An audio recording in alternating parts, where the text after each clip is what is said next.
You ever feel like you're actually friends with a TV host, a podcaster, or streamer you've never even met? You know that feeling. That weird, one-sided bond where you feel like you know them, but they have no idea you even exist? Well, today, we're going to dive into the fascinating psychology behind all of that. Okay, so think about this for a second. When your favorite show ends, have you ever felt a genuine pang of loss for the characters? Like you were actually saying goodbye to real friends you used to hang out with every single week? If that sounds familiar, you are definitely not alone. And it turns out there's a name for that feeling. All right, so let's get right into it. This whole one-sided friendship thing, it's not just some weird quirk of, modern life. It actually has a formal name. And believe it or not, researchers have been studying it for decades. And what's really wild is that this idea is way older than the internet. The term was actually coined all the way back in 1956 by two researchers, Donald Horton and Richard Wohl. They were noticing how people listening to the radio and watching the first TVs were forming these really powerful, intimate-feeling bonds with the performers, all from a distance. So this is the core concept right here, a parasocial interaction. It's basically this illusion we experience where we, the audience, feel like we're interacting with media figures, a talk show host, a celebrity, heck, even a fictional character, as if it's a real two-way relationship. Okay, but here's a really important distinction: the interaction versus the relationship. Think of the interaction like the first spark. It's that one moment you see a creator and you just think, hey, I like this person. But the parasocial relationship, that's the bond that builds up over time. It's that slow burn feeling of friendship that grows the more you see them. So we know what it is, but the big question is, why? Why do our brains even do this? What's the psychology driving us to make these one-sided connections? Let's take a look. Well, it turns out these relationships actually check a lot of very real boxes for us. They offer companionship, but hey, with zero risk of rejection, which is a pretty good deal. They can give us role models that help us shape who we are. They create this incredible sense of belonging with other fans. And sometimes, they're just a fantastic way to de-stress or even learn something new. And this quote from researcher Dr. J. Derrick, it just nails the comfort food aspect of it all. She puts it perfectly. Tuning into our favorites is just easy on our brains. We know what to expect. It's predictable, it's comforting, and it gives us this emotional relief, which is why rewatching an old show can literally feel like coming home. Now, if this whole phenomenon got its start with TV and radio, well, the internet basically poured jet fuel on the fire. Let's talk about how modern technology has completely supercharged these connections.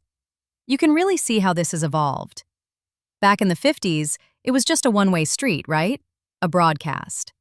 Then in the 2000s, you had personal blogs, which felt a little closer, but then, boom, social media and live streaming showed up and just changed the entire game. Suddenly, everything felt so much more immediate, so much more interactive. And this right here, this is the absolute game changer. Social media creates this powerful illusion that it's a two-way conversation. I mean, think about it. A celebrity likes your comment. A YouTuber reads your message out loud on a stream. Those tiny little moments, they basically hack our social brains. They make us feel seen, and they make that one-sided relationship feel, well, not so one-sided anymore. What's really fascinating is how different platforms create their own unique flavor of connection. On YouTube, you get this sort of polished intimacy. Vlogs feel super personal, but, they're also carefully edited.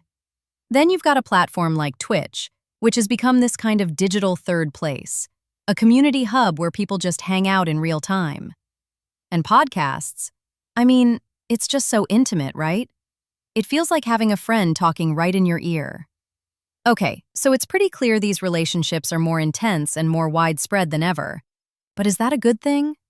Are they actually good for us? Well, as you can probably guess, it's complicated.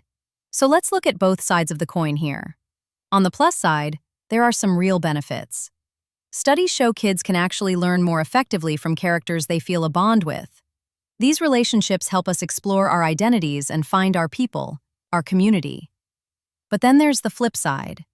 It's so easy to compare our messy, real lives to someone's perfectly curated online feed, and that can lead to some really unrealistic expectations. And when a public figure you admire makes a mistake, man, that emotional distress can feel incredibly personal.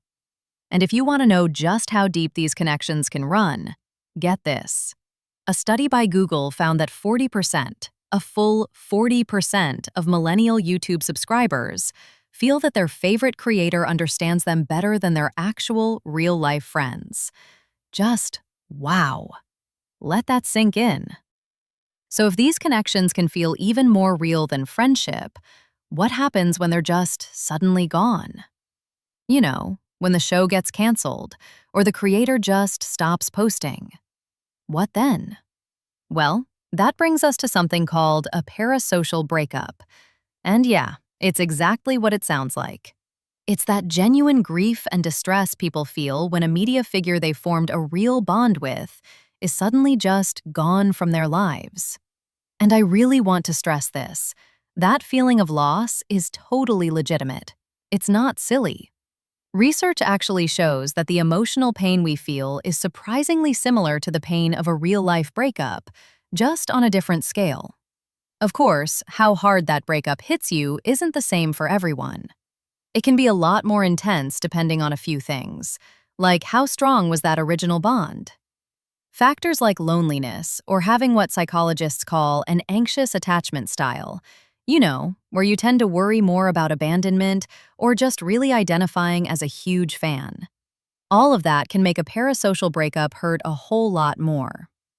So all of this brings us to one final big idea. These one-sided bonds, they aren't just some weird fluke. They're a fundamental part of how we engage with media. They offer us comfort, community, and connection. But as technology continues to just blur the lines between the audience and the creator, we're left with a pretty fascinating question to think about. In this digital world we all live in now, what's the real difference between a fan and a friend?